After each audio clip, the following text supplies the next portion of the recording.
Hello, Agnes. Hi, Robin. What should we talk about today? We're going to talk about Taylor Swift. It's a big topic, I guess. She's a big star. We're going to focus on 5 songs.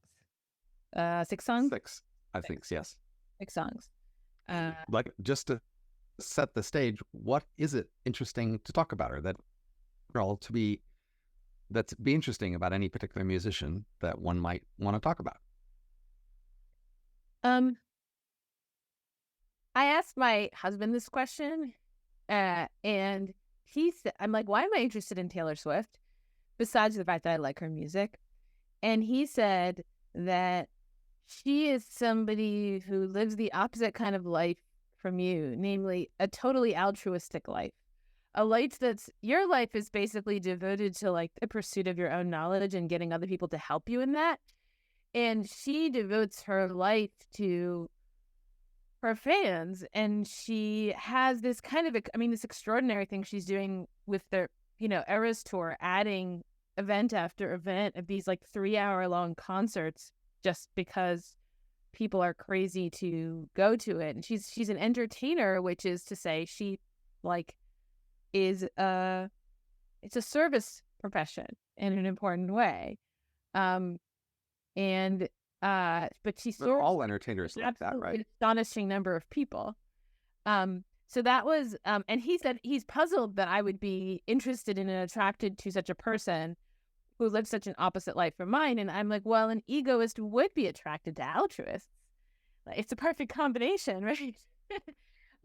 Are just all entertainers to be framed as altruists, or is she somehow unusually altruistic? I think that all of them are, and she's just kind of an entertainer par excellence. That is, she's a coordination point. All these people who want to identify with some public figure, she supplies them being the public figure with whom they can identify. And she kind of makes herself into the perfect thing for that role. Like she's given herself over to that job. And so that's, I think many entertainers do some of that. She just does a lot of it. So I've been thinking about culture a lot lately, and I can say I can be interested in Taylor Swift because, at least compared to most musicians I'm familiar with, she is taking a cultural stance and letting people identify with her and her stance as a way to affirm certain opinions about culture. That is, I think this is what high culture often does. We expect of it, and we allow it to do more than other things, is to influence our culture by letting people embrace some identity and its the associated norms and behavior, and say that this is okay or even laudatory. And that's a way culture changes, by these icons that we can embrace and model after to some extent. And she is doing that. And so the interesting thing I could find talking about her is to ask, well, what is this identity that she is presenting and that people do so eagerly identify with? And what does it conflict with? Like, she says she has haters, so there's people who think her cultural identity is not what they want, and try to understand that conflict. Right. So we decided to focus on 6 songs. I'm just going to say which songs they are.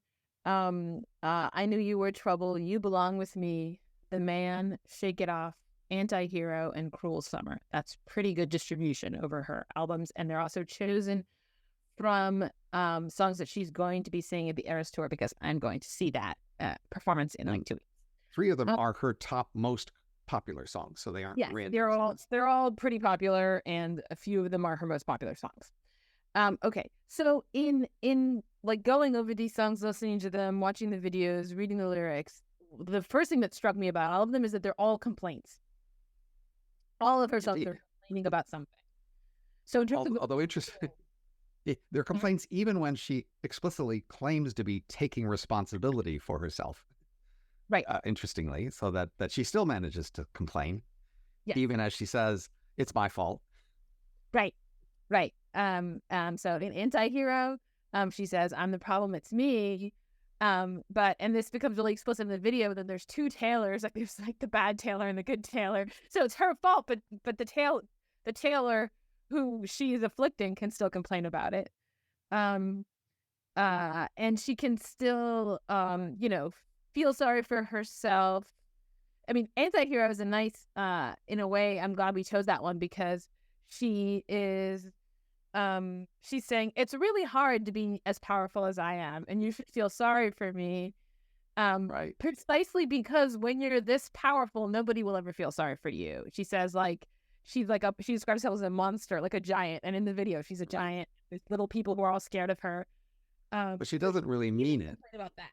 I mean, in the sense that, nobody would say, I'm really like Stalin or Hitler, so you should feel sorry for me, because almost nobody does. I mean, people wouldn't actually feel very willing to be sorry for someone who represents iconically bad personas. So there's a sense in which she can't entirely mean it, that she thinks she deserves and will get sympathy.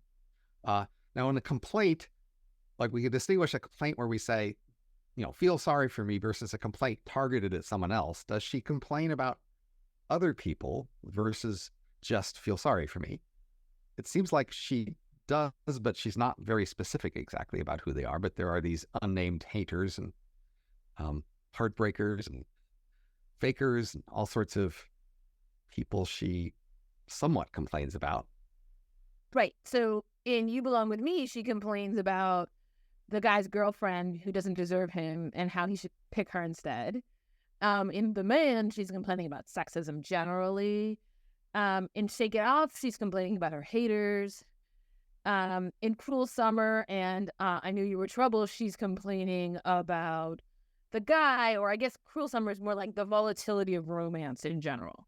So it's a range, right, of the things that she right. So, with respect to The Men, she does seem to sit on the line of owning the choice to be with these men, but also pointing out their flaws.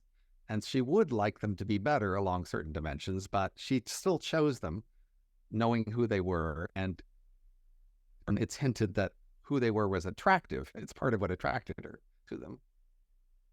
Right. So, and that's in these two songs, there's a self-awareness about going after something that in advance is going to be painful or short-lived or bad in certain ways. I don't think that's true of all of her love songs. Sometimes she's just willing to blame, but so maybe that's like part of her art form is creating a challenge case for a complaint, right?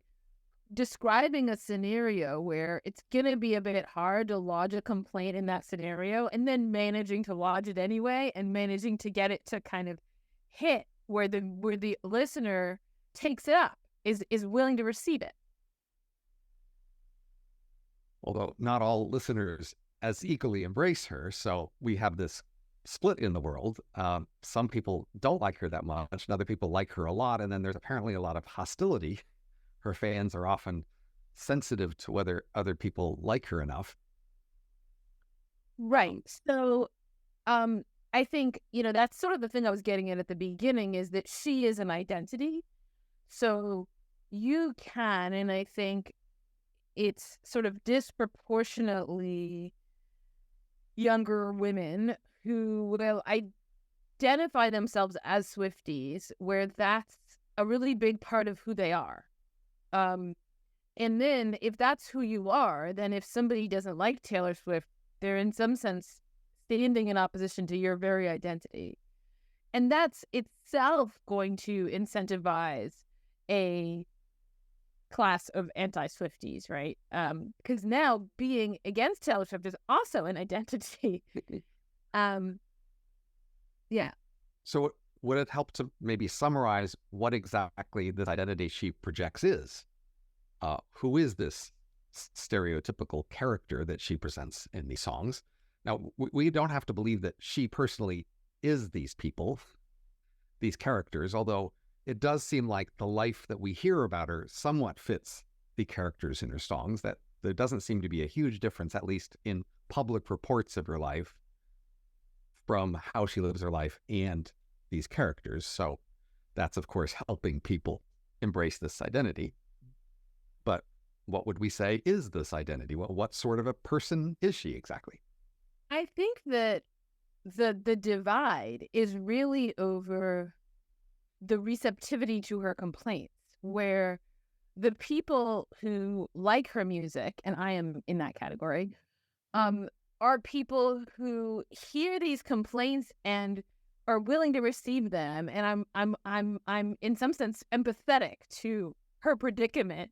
Even like, I got together with this guy. I knew in advance he was going to break my heart. It was going to be a disaster.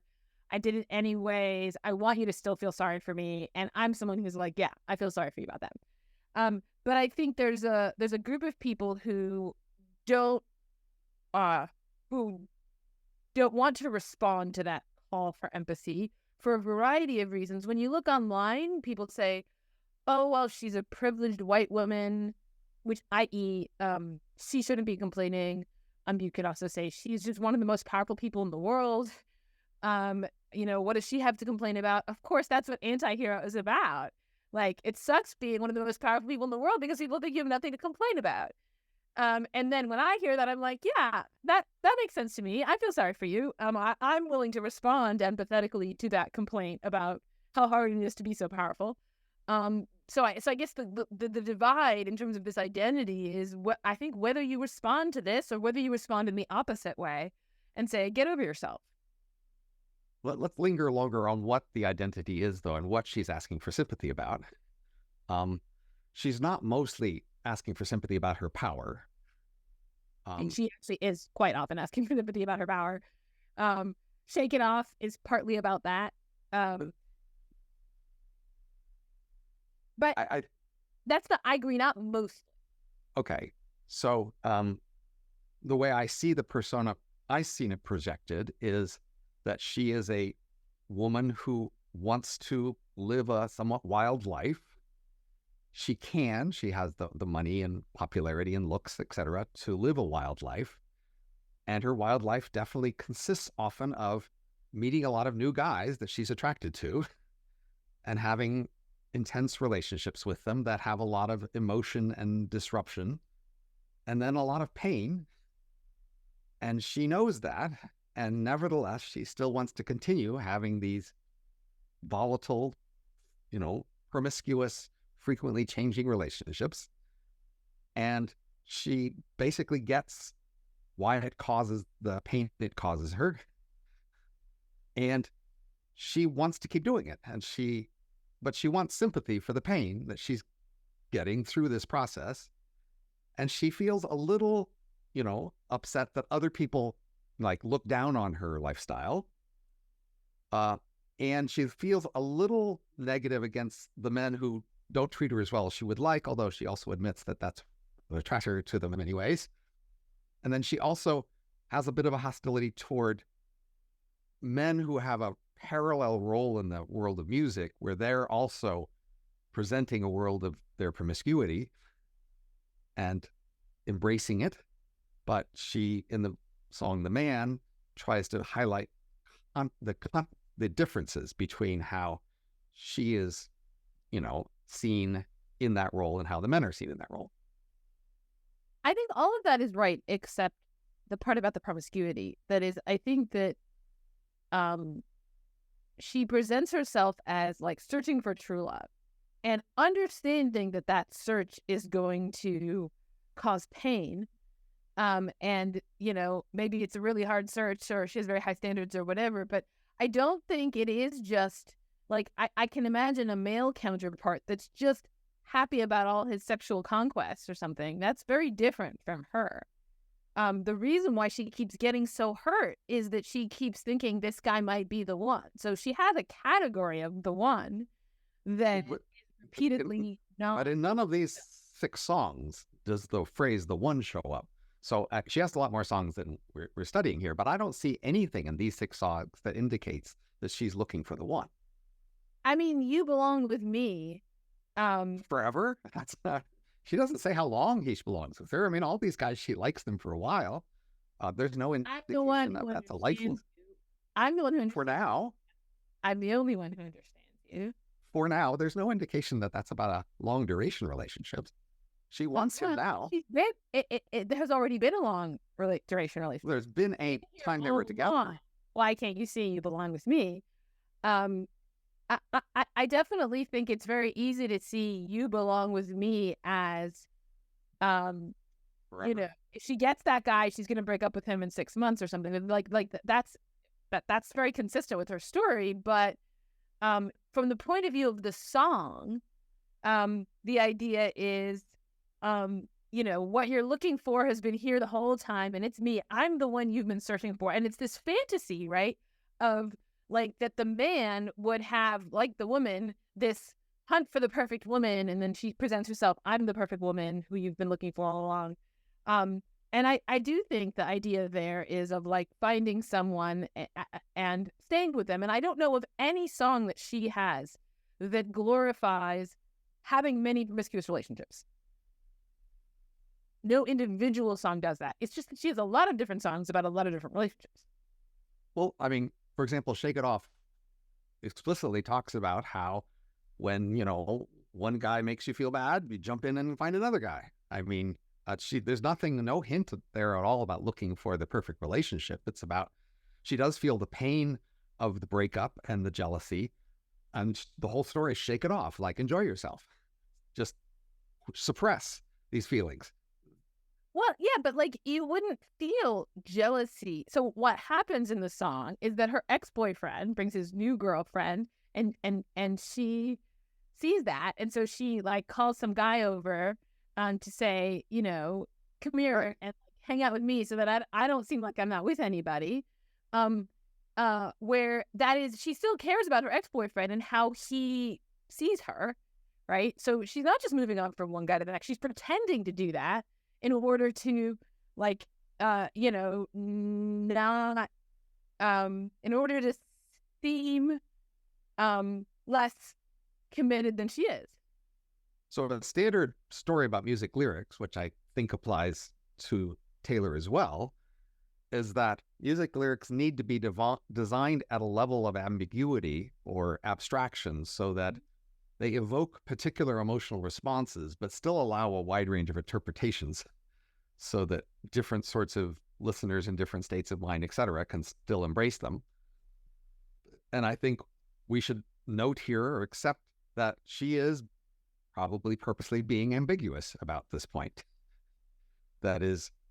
I agree, but I just don't think that Shake It Off is some kind of anthem to promiscuity. I think that it's about being positive, right? So Shake It Off is the closest to a counterexample to my interpretive point that these are all complaints. I think it's still a complaint because just below the surface is a complaint about these haters, right? That is, she's clearly thinking about the haters because she wrote a song about them. She's not ignoring them, but I think this is probably an ambiguity in the minds of many of the fans of Taylor, and it's a key social issue that I just want to point out, and we can pursue if we want. But I agree that in her mind at any one moment, she feels passionately about these men, and often, you know, wants them to be much closer to her, and like feels hurt that they distance themselves or leave her, etc. So she's very much focused on. She doesn't, obviously, when I say promiscuous, I don't mean that she just wants sex, say. She's looking for many elements of these relationships. But she doesn't really talk about how long she wants the relationships to go. And the observed behavior from her life, and clearly from these songs, is that she is having many short-term relationships. And in fact, like one of the beginning of Shake It Off, she says that people complain that she stays up too late, has too many dates, and can't make any of them stay. That's explicitly about how short-term relationships tend to be, right? So she acknowledges that that's her pattern. It's a pretty significant fact about romance as it's presented in her songs that she is... Well, that she's a romantic, which is to say she's looking for true love. And that's exactly why when a guy breaks up with her, she's heartbroken, because she thought that was true love. If she was just going to go from one guy to another, guy breaks up with her and move on, right? She has to pretend to move on and Shake It Off. So I can see that you believe that, and she may be inviting you for that interpretation, but she doesn't make it clear. So as I said, often singers try to allow a wide range of people to embrace the music. And I would claim here she is just not making it clear what exactly true love is. Um, that is, there's definitely love she enjoys a lot more than other love, and it's not just sex, clearly. It's a full relationship, but she does admit and somewhat accept having many relationships that don't last that long. And she admits that she starts many relationships pretty much based on lust or something. They're not based on an overall view of this person's life and prospects or things like that. I mean, they're relatively... That would not be romantic. Okay. Like, so what I'm saying is she's a romantic. Okay. The romantic doesn't form relationships with a view to finding a husband and having kids. A romantic forms a relationship with a view to true love. There are different concepts of romantic, and that's her stance is that particular kind of romantic, that a romantic just reacts immediately to the person in front of them without thinking about whether he's good for her. Right, exactly. In fact, she might think he's bad for me. That's right. But her concept of romance is the way to find true love is to keep pursuing whatever men she immediately feels attracted to in the moment, regardless of other consideration. That's what her concept of romance. I even think that's not a great way to live my life, but she feels that she can't do anything else, and that's also romantic. The thought a version of romantic. I'm sorry. It's a version of romantic. Yeah. I mean, the concept of romantic has been, varied over years and contested, and this is part of the cultural fight. She is the person standing for this concept of romantic. Right. But I do think that is a big part of her appeal, is that people want to hear about romantic trauma. They're interested, they're fascinated by romantic trauma, maybe more than any other topic. And that is, they're not just interested in love, they're interested in when love goes wrong. And they want to be on the inside of that experience. They want to be looking at a person in the moment where they're the most devastated by romance. And then they want to hear the voice that comes out of that experience. And that's where a lot of her songs are coming from. And I think that's a big part of her appeal. Sure. Many other people who sing about romance or write stories about romance, they have different visions of what could go wrong, in part based on what you would have been doing to avoid the things that went wrong. And many complaints that you would have differently depending on what your vision of how you should be getting into the right sort of relationship would be. And that directs your complaints and your angst and emotional pain toward the causes that you think are to blame for your situation. And her framing of it makes her choose different sorts of blame. And so in some sense, she often just blames the fact of romance without blaming any particular other cause. Whereas other people in romance, if it goes wrong, they might blame the person for misleading them. They might blame the Romeo and Juliet, that the society wouldn't accept them, right? I think she blames all those things too. It's not exclusive. That's part of what makes her a good complainer. She can complain about everything. She can complain about the fact that she's complaining at the same time. And it all works. It all fits. I think that I wanted to say something about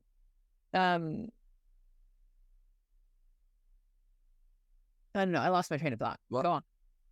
I think, again, it's worth comparing her to the men that she compares herself to. So in the song The Man, she complains that there are these men who have somewhat similar songs about romance, and they are treated differently than her, and she thinks that's not fair. And I asked ChatGPT sort of to name the sort of men she might have in mind, and it gave me a list, and they're mostly bragging about financial success, but when they brag about romantic success, they are, or in the same way she might be, they are, or she might hope she could in this song, The Man, they are tending to brag about promiscuity, but they don't tend to complain much about it. And they are in a sort of seductive mode where they're basically as if they were singing to the woman, and of course bragging to men that she can't resist him. Right. And but not at all complaining about the situation, bragging about it. And so strikingly, compared to these men that she compares herself to, she's complaining a lot more while they're bragging more. And they are trying to be seductive and she is not. So it's strikingly that Taylor Swift is sexual in the sense that she's talking about sexual topics, but not at all trying to be seductive in her style of singing and presentation. Right. I think that that's right. I think that she's not very sexy in her songs. Um, Even in songs where she's presenting herself as a bad girl. So she's mostly not singing to the men, exactly. She's more singing to other women. That's right. She's not singing to the men. I think so. I think it's not just Taylor. I think that a lot. So my husband noticed at one point that he said to me, "Why do so many pop songs by women have them be lying on the floor?" He's like, it's just really common that the woman in a pop song is lying on the floor. He's like, why do you lie on the floor? Why don't you sit on a chair somewhere more comfortable? They're always on the floor. And that's I think that there's a line in I Knew You Were Trouble where she's on the floor. She's on the floor she's on the ground in the video. So I think it is a very, it's like a trope for, like women singing about love are often singing about the ways in which they have just been devastated. Whereas men are often, men sometimes sing those songs too, but the kind of conquest song is more of a male trope, I guess. I don't actually know such songs, but I believe you that they exist, and she does seem to be referring to them in the man. Though she's more referring in the man to how the outside world would view her relationship practices. But yeah, I think you're right that the difference between her and a man is not only how the world treats her, but the kind of songs that she writes. She doesn't write the kind of songs that men write. She writes the kind of songs that women write. And they are songs about being laid low by love. They're not braggy songs. Right. Well, now let's pause there. They're kind of bragging about being laid low by love. Okay, right. So they're not bragging about the ability to attract men. Well, they kind of are. She is announcing and, very much declaring that she can have lots of men and she wants to keep doing that. I really don't think that's right. That is, I don't think she's saying she's going to keep having lots of relationships. I think what she's saying is, I'm going to find the one, where that might entail having lots of relationships. But she definitely thinks that she's in a club and there's a really attractive guy, she could get him. Like, she's not the sort of person who might say, well, I'll have to pick some guy who's in my league who I might possibly be able to get. And there's all those other people over there and somebody above. There's nobody in her view that she doesn't think she has a shot at. That's her perception. But I don't think that's kind of braggy. I think that's true about her, but I don't think that a lot of her songs are trying to express that thought. They're not trying, but they do imply it. Right, but I think that is different from songs that are about that, and from people who that's like what their songs are mainly about. Like, I could get any woman. And I think that's part of the attraction to being a Taylor fan, is to that fact that she is popular and powerful and that she can have her own way, do things her way, and get whatever guy she wants. Yeah, I think that's part of the attraction. In the same way that an attraction for a male singer could be that he could get any woman he wants. But that's part of being a fan. Yeah, I guess to me, there's something about that doesn't fit. Where a huge part of the identification with Taylor is the thought that she is unlucky in love, that love does not work out for her and she can't make it work out the way that she wants it to work out. And that's a big part of what people like about her. Her fans are attracted to her being unlucky and unsuccessful in love. She presents herself as unsuccessful, not as successful. Right. But I think that's also what puts people off about her, is exactly this pretense that we should feel sorry for her because she's unlucky, where it looks plausible that the outcomes she's getting are a result of her behavior. She's very open about that. She agrees. Well, yes, but then she can't be unlucky if the outcomes are resulting from her behavior. We can't have it both ways. I think that you can, if we just imagine that she has really, really high standards. So, like, if you have Yes. standard of, you know, like influencing the future, 500 or 1,000 years from now in a kind of really large scale way, that standard, that ambition is actually, I think, a lot higher than Taylor Swift's. And you could become frustrated by the fact that people aren't taking up your ideas enough and you're not getting your incredibly hard to achieve goal. And we might be sympathetic about that, even though it's like, yeah, but that goal is really hard to achieve. But I would find it very embarrassing to even be asking for sympathy for such a thing, whereas she's not, obviously, and her fans. You ask for sympathy all the time. I think you complain on Twitter all the time. Okay. Not getting the recognition you deserve. I don't think there's anything wrong with it. I love complaint, as you know, but I don't think that's true. So like in the space of different female personas, stances, she's representing one among many, but a popular one. And there are also various stances men could have. And I do think I will accept that popular stances are often ones that people would like to sort of inhabit, even if they're not that fair or realistic. That is, men will also be happy to make unfair complaints if they can get away with them. Is anything unfair about her complaints?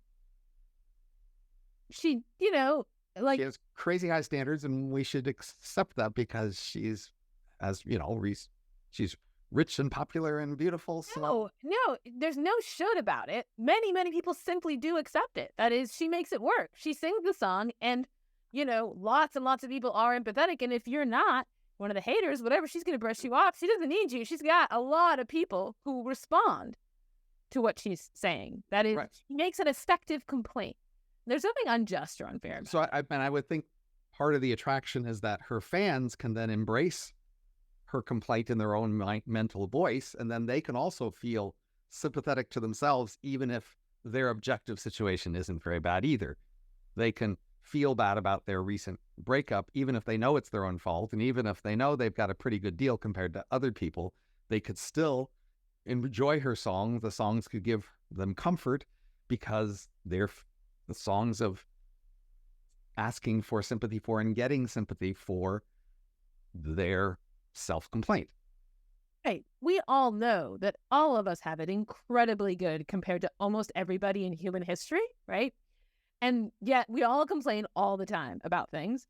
And it's pretty important to us to maintain that structure of complaint and the legitimacy of complaint.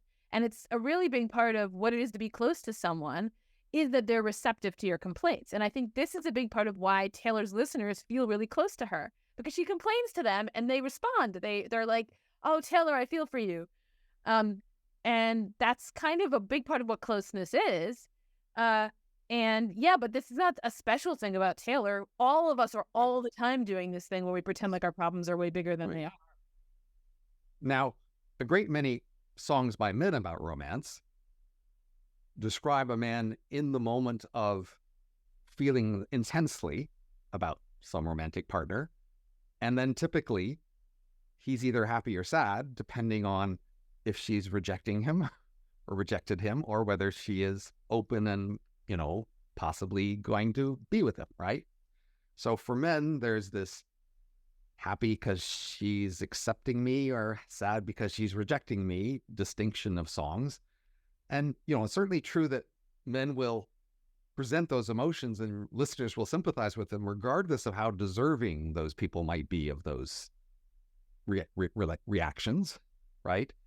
If I just present emotionally very compellingly how I'm sad that she's rejecting me, we might not care that much whether we think you deserved that, because we just want to relate to your situation. And the same for the man who is excited by this prospect of the woman who he's really interested in and it might go well. And we can relate to that, again, regardless of the prospect of how well it'll go, or how much he deserves it, right? So, we can make the comparison there with Taylor Swift and just say that, in general, songs invite us to identify with a speaker describing the situation, and then, relate to their reaction to that situation without making that many judgments about the overall context and how well off they are, right? But typically, it's either one or the other for men. So the odd thing relative to that for Taylor Swift is that she's doing both.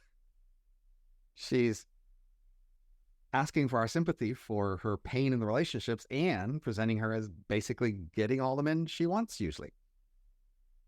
I don't really think she presents herself as getting all the men she wants. I just think that's a thing you're reading into. I think later after this, ask ChatGPT. Okay. And I think this is my bet. We'll defer that. I don't think, like, for instance, the Beatles, especially a lot of their earlier songs are just about, I want some girl and I'm he do, won't you love me? I don't think that they're mostly showing off about being able to get any girls they want either. So I don't think that's the main trip. Of course they could get any girl they wanted, but I don't think that's what there was coming through in their songs. I think that, so a lot of their songs, their love songs, are directed at the girl and be like, I want you to love me. Right. Taylor songs, maybe there's one that is like that, but it's not occurring to me. I guess the analog for men might be songs where the guy talks about being attracted to someone that he knows isn't good for her. That he knows is good for him. Right, for him. Right, exactly. Sorry. Right. That would be more analogous because Taylor is more consistently describing being attracted to men where she has contextual cues and even says that, this is probably going to go badly. Mm-hmm. And even calls him a bad boy, but is still attracted. And I guess there must be songs like that for men, but they're more rare, certainly.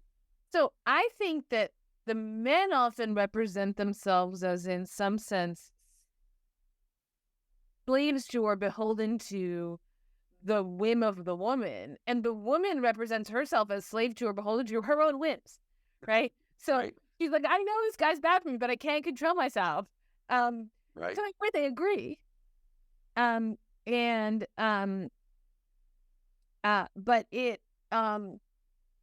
I've been looking up and I'm actually struck by how many Beatles songs are second person address. Help is like that. Right. So women are often men are often wooing women by singing to them. That's a stereotype. Right, exactly. And so Taylor's really not doing that. She's lamenting. She's complaining. It's not second personal address. It's third personal. Right now, even the third personal songs, like I saw her standing there. Oh, I saw a hot girl and I knew I was going to fall in love with her. It's a Beatles song. It's not complaining. It's just like, I was looking forward to when we would get together. Now, You Belong to Me is technically addressed to him. That's true. You're right. It is. But it's addressed to him, but it's very, very clear that he's not listening. Right. Right. So, and it's not really trying very hard to attract him. Although, right. It's really about, like, it's something that she can't say to him. So she's pretending to talk to him about his girlfriend. She knows it's not appropriate. And so it's second personal, but it's not really. Right. It's really addressed to the audience. I think Taylor is very conscious about speaking to her fans. Her fans are who she's singing to, not the men. Right. But I think it's interesting that the reasons she gives for why he belongs to her are not the reasons she tends to give for why she's attracted to guys. That is, she wants him to choose her for these more traditional, long life compatibility friendship sorts of features. But when she's attracted to guys, basically, well, they're just hot and she can't hold herself back. But when she wants him to be attracted to her, she wants, us to have a deep understanding and, connection and that it will be comfortable around me. Where we have good conversation. Right. She wears short skirts. I wear t-shirts. So she's actually representing herself as chaste. Right. So that's an interesting contrast there. Yeah, that's a good point. Because often, like, if a woman, there are songs where a woman addresses a man and tries to seduce him, and she's not doing that here. She is saying, I would make good wife material almost, or good. Yeah. Right. You're just, you're just getting your cheap thrills with that other girl, but Yeah. Right. But if you can imagine a man saying those same lines to her about why they'd be better for, that man would be better for Taylor instead of the men she wants, we don't expect her to be especially sympathetic or especially persuaded. That's not romantic for her, you see. A man singing about how he understands her and, he wears T-shirts. That's just not going to persuade her. It's pretty clear from her descriptions of what attracts her about men. Yeah, I mean, I'm thinking about Paper Rings, which is another song. It's a kind of very happy song about I would marry you with paper rings, i.e., you don't have to get me a fancy diamond ring. Yeah. And I think that is that in that song, uh, there's something close to the way she feels about him is something close to the way that she wants the guy in You Belong With Me to feel about her. So a related comment in, say, Cruel Summer, she says, if I bleed, you'll be the last to know. That is, I think that presents herself as trying to be the fun girl and suppressing her emotional attachment. And I think that fits with some of the other songs. That is, she is purposely taking this strategy of instead of being the, person you have a deep relationship with, she is trying to be fun and light and, easy. I don't think at all she's trying to be fun and light. That's just a total misreading of this song. Okay. The song is about how she wants passionate drama, not light, not easy. And that's what she's after. But, it's what doesn't kill me makes me want you more. That's not, I'm easygoing. Well, no, but it's about how she's presenting herself to the man. If I bleed, you'll be the last to know means she is suppressing her bleeding. That is, she is hiding it from him. Right. She is, she feels she has to hide from him, how much she feels for him, because if she reveals that, like, there's gonna, he'll be cruel to her. So she says, I love you. Ain't that the worst thing you ever heard? He looks up, grinning like a devil. Right. So we have a stereotypic description here of a relationship where in order to be popular with these men, she has to suppress her feelings of various sorts. Right? I don't want to keep secrets just to keep you, the line in that song. Right. So she has to not tell him that she's bleeding. She doesn't want to not tell him, but she feels that the drama will be over. She reveals. So there's something, I mean, I agree. That's a really interesting song. Cruel Summer is a really interesting song because it is somehow about the untenability of the picture of romance that she has, which is such that it's striving after something, but if you revealed that you were even getting close to it or getting it, the thing would be over. Right. So it's kind of... Right. So let's contrast her relationships with, say, a classic Victorian story of a man wooing a woman, and from a basically, and they have a chaperone with their meetings, and they discuss, their thoughts and feelings before they ever get to kiss. And in that sort of a relationship, right, her feelings will be explained much earlier, that she will be willing to, talk about and admit what she feels about him, whether she's like him or not. Withhold majorly. That's the way it goes in all those stories. And also, all of those stories end when they get married. So, like, it's not that Din River, the Taylor Swift thing. It's just that her life has to keep going. Her life isn't a story. So then she's got another one. But those romances, typically, there's no real way to talk about the romance once they're together. It's something where it leads to this, kind of climax. And that would be the, saying I love you. But once you've done that, the game's up. And then... Okay, so from the point of view of this key ambiguity, is she looking for a long-term relationship? We might look for cues in her behavior. Where would you go or what would you do if you were looking for a long-term relationship as opposed to a sequence of short-term relationships? I don't think she's looking for either. I think that's just the wrong way to frame her motivations. She's looking for true love, whichever that turns out to be long term or short term. But I think that in Cruel Summer, you get a kind of critique of that as a goal. That is, it's not clear that it makes sense to want true love, because it looks like true love in a way is a summer fling where you don't reveal how much you like the person, and then you have to live with the misery of the breakup. That's what true love is. That's really and then that's her saying to herself, maybe this is what I've been going for.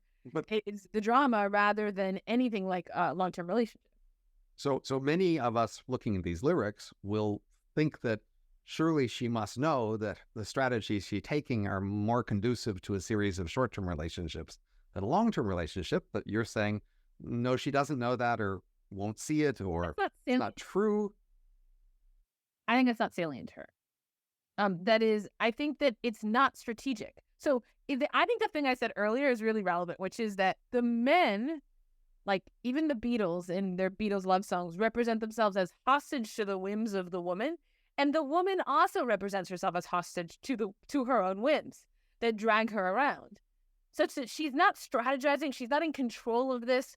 This is, anyway, the picture that she gives, right? She's not like, she doesn't have a plan. There's nothing she's working out. This is what love is. She feels passionate emotions and they drag her around. And she is smart enough to notice what's happening when she falls. And the men are also smart enough to notice what's happening, right? That they're being dragged around by these whims, but it's not a big difference. But we still think they should be able to predict whether this sort of behavior dragged around these sort of whims will end up with a series of short-term relationships or one long-term one. So her latest album, I looked at an article about it, and it was counting up which songs were inspired by which boyfriends. And there were apparently 4 different boyfriends who could plausibly have been the source of inspiration of the songs in her latest album. I mean, that's some degree of showing how many relationships she has. Each of these is presented as... I don't think she has had an above average number of relationships for like a 35-year-old woman. I mean, like, her relationships last, like, 6 months, a year, something like that. That's not unusual. That's what my relationships were like when I was, like, before I got married. So I just don't actually think she's unusual. You got married before 35, though.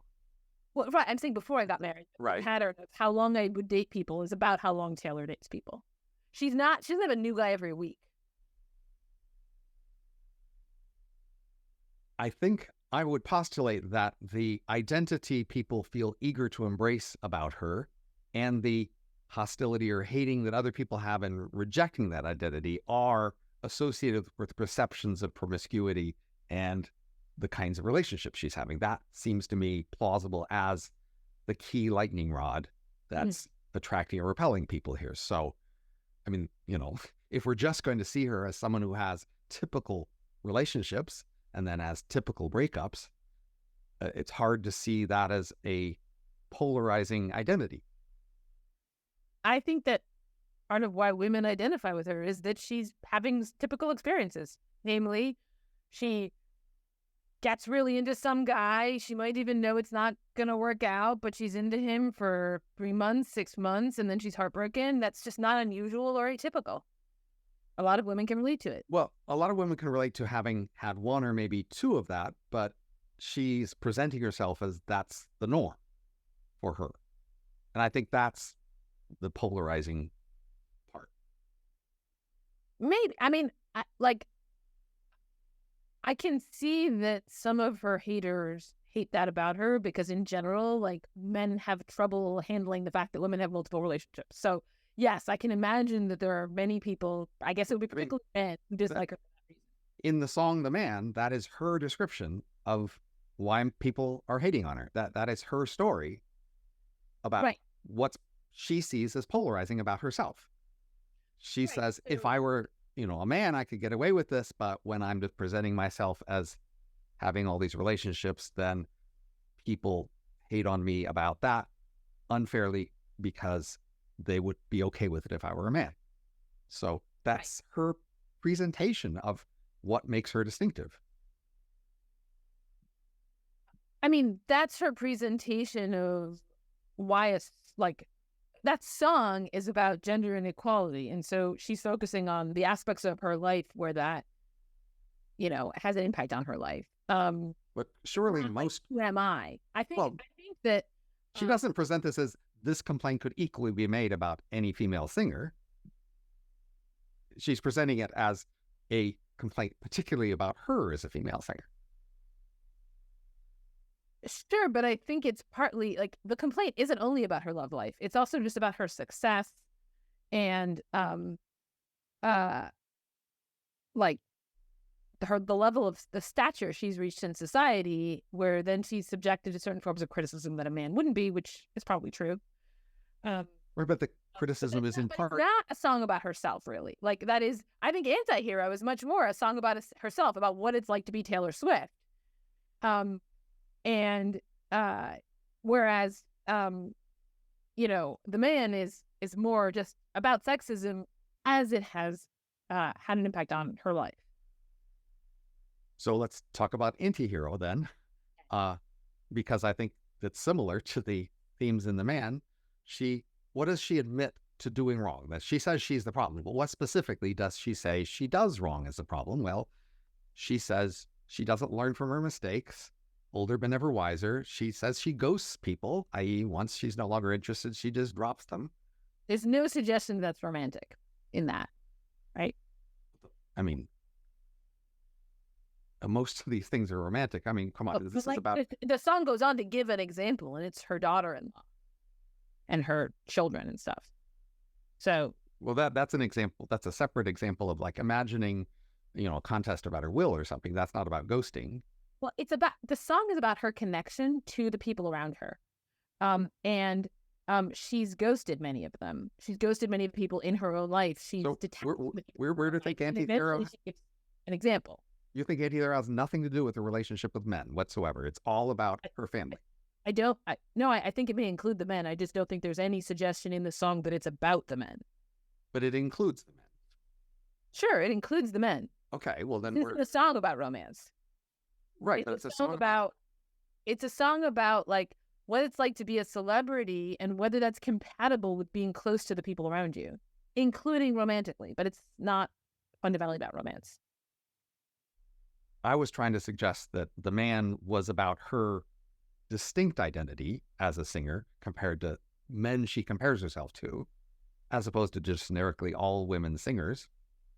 And so you said, well, Anti-Hero is more about who she is, so I could point to those things in Anti-Hero that says who she is and relate that to The Man, I-Hero romance, but you're going to resist making the connection between her anti-hero behavior and her behavior to men.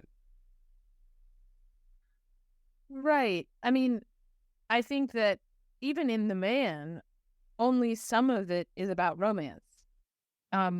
It's she would be a fearless leader. Everyone would believe her.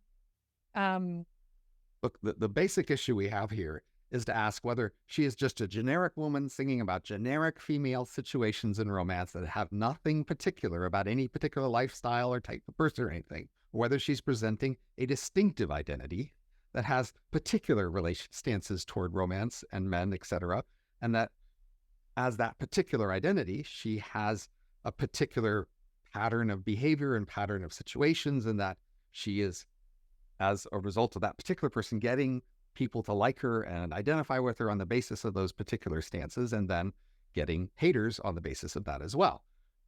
I'm saying that she seems to be taking a particular stance, and that's exactly why she's polarizing but also attractive identity, as she's not just a generic woman in generic romantic situations. I mean, I agree that, for instance, in many of these things, she's presenting herself as very powerful and as a celebrity, so that's not just a generic woman. But I think, wow, romantic. She is at least telegraphing a very prevalent romantic trope. I'm not saying it's the only one, but it's one that is very, very common. It's very commonplace. It doesn't make her very distinctive. And that's why tons of people identify with it. There may be lots of people who dislike it. And I think she's she's right that many people dislike it and dislike her for it, but it's not that idiosyncratic. What is your theory about what people don't like, if not for some distinctive stance toward romance? Most of her songs are romances, and it seems to me she has a distinctive stance toward romance. She does have haters. What else could they be hating exactly?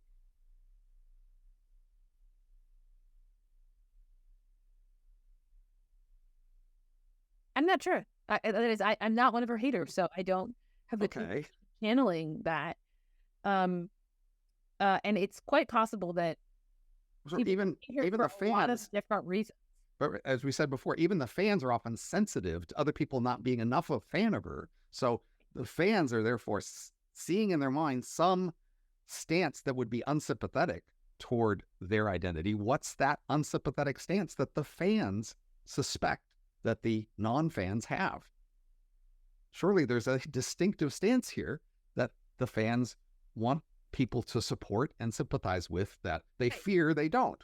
So in that Cut article about friends breaking up over Taylor Swift, it is that the fans think that the people who dislike or hate Taylor Swift are misogynist. Not that they have a problem with some particular romantic thing, but that they have a problem with women in general, which is just what. But most of the stories are about other women who were, rejected. Internalized. Yeah, that's why it's internalized misogyny. Okay, but what exactly? I'm not saying it's a good theory. I'm saying this is the kind of thing people are putting forward as a theory, and this is the theory that she herself is putting forward in The Man. It's misogyny. That is, the things that they dislike about me, they'd be fine with in a man.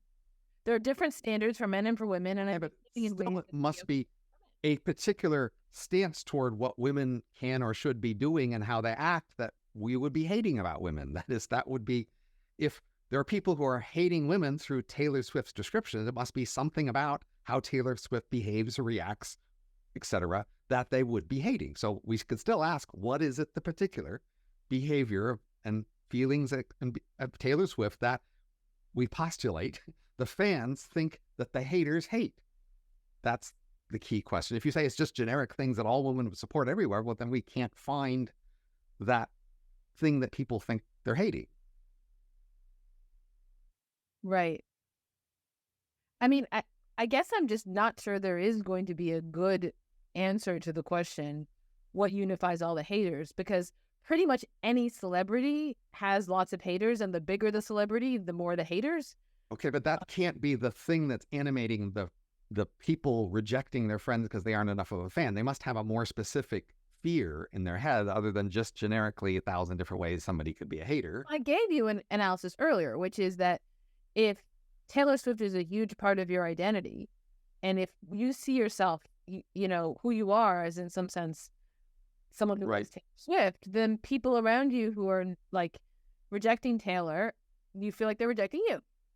But there would have to be some identity of Taylor that they were rejecting about you, not just, many people. Like say you're a fan of a sports team, okay? And it's the main thing in your life. You're super, super into this sports team. And they have a known enemy team or something. Right. You can't be friends with someone who's a fan of the enemy team. Not anything specific that they're rejecting about your team. They're not saying your team is bad in some way. What if they just don't care about your sport? Then that would be more odd to reject them rather than they support an opposing team. So my hypothesis here is that, in fact, people are coding and seeing Taylor Swift as being relatively promiscuous. That is, having many relatively short-term relationships and being kind of okay with that and being focused on how hot the guy is at her first interaction with them and knowing that he's not going to be that good for her and being willing to still go ahead with the relationships. That's the persona that she embraces, that her fans sympathize with and want to identify with, that the other people are hostile to. I guess I think that it's not so much the promiscuity that may be a necessary condition, but it is the drama. And complaining about it, that is, and it's and feeling entitled to complain about it. Feeling not okay with promiscuity. The fact that she herself doesn't want to be promiscuous. That is, she doesn't want these men to keep rejecting her. She doesn't want to keep going for the bad guys. She's so it's that element of it is just as important as the promiscuity, is the fact that there's this kind of undercurrent of true love running through what she's doing, And so it's full of like passion and drama and emotion, not just like fun serial relationships.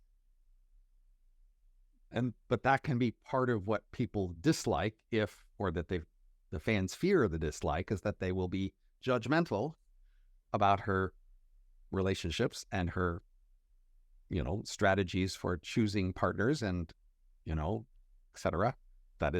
That seems plausible to me as something people are very sensitive about and often actually judgmental about.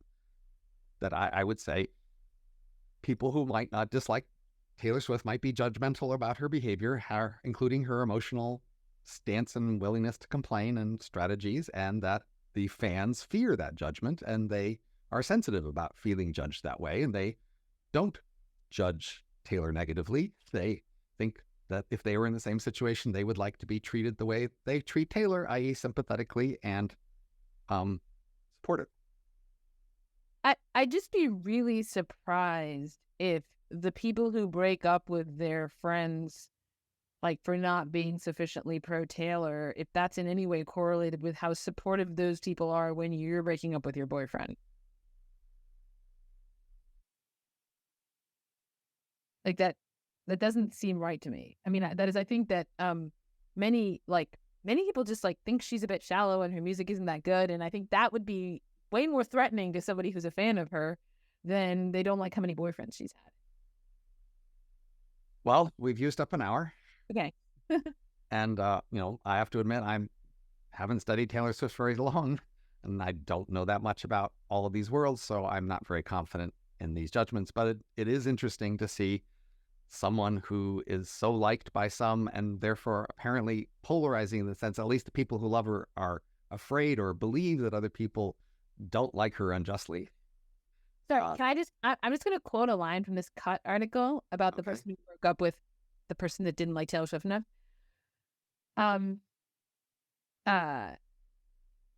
Having a friend who actively critiques her can easily translate into an intimate rejection, especially considering that her music seems to particularly resonate in life's hardest moments. For Turin, this meant listening to Marjorie after her grandmother died and going to concerts with her mom, who's also a fan. So when her best friend scoffed at her interest in Swift, Turin felt like she was scoffing at her heartbreak, grief, and family. Nothing about romantic relationships. And I think this is very typical. That is, people have an emotional connection with Taylor. They feel like it's a deep connection. They feel like their emotions are being validated. And then when somebody else doesn't like Taylor, they feel like that person is rejecting their own emotions. And mostly has nothing to do with it.